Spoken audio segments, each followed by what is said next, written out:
Look closely at some of the biggest naval vessels coming out of Chinese shipyards and you might notice something unusual. Where many of the world's warships and Coast Guard vessels have hulls with roundly sloping sides, the Chinese Navy's new Type 055 cruisers and the Chinese Coast Guard's patrol ship Haixun both feature slab-like flat portions along their hulls.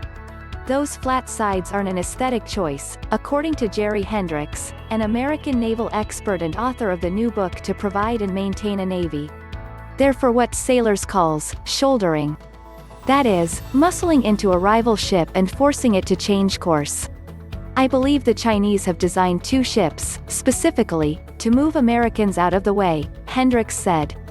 Shouldering is about to become a favorite tactic of Chinese forces as they escalate their efforts to force the U.S. and Allied fleets out of the disputed waters of the East and South China Seas. Beijing wants those resource-rich waters for itself, but it doesn't necessarily want to go to war over them. A shoving match could be just the thing. If an American ship meets one of these ships, the Chinese ship can literally push the Americans out of their territorial claims, Hendrix explained.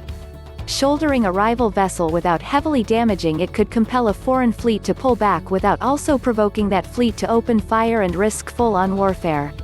Sending a white Coast Guard ship to do the shouldering rather than a gray warship makes it even harder for the shoved party to justify responding to the shoving with equal or greater force.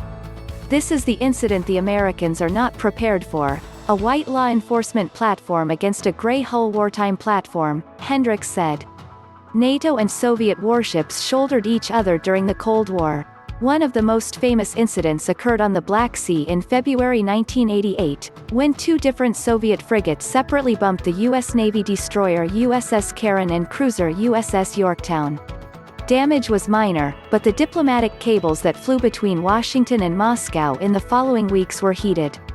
The Chinese People's Liberation Army Navy has revived the shouldering tactic as Beijing presses its illegitimate claims on the China Seas. Chinese warships, Coast Guard vessels and militia vessels frequently harass and ram other countries' vessels. In 2009, Chinese militia trawlers unsafely crowded the American intelligence ship USNS Impeccable while Impeccable was sailing in international waters south of China's Hainan Island. More recently in 2019, Chinese ships rammed and sank a Vietnamese fishing boat near the Paracel Islands. Having refined its shouldering tactics, the Chinese fleet is now building ships with specific design elements for hull-to-hull contact, and the sheer mass to give them the advantage in an at-sea wrestling match.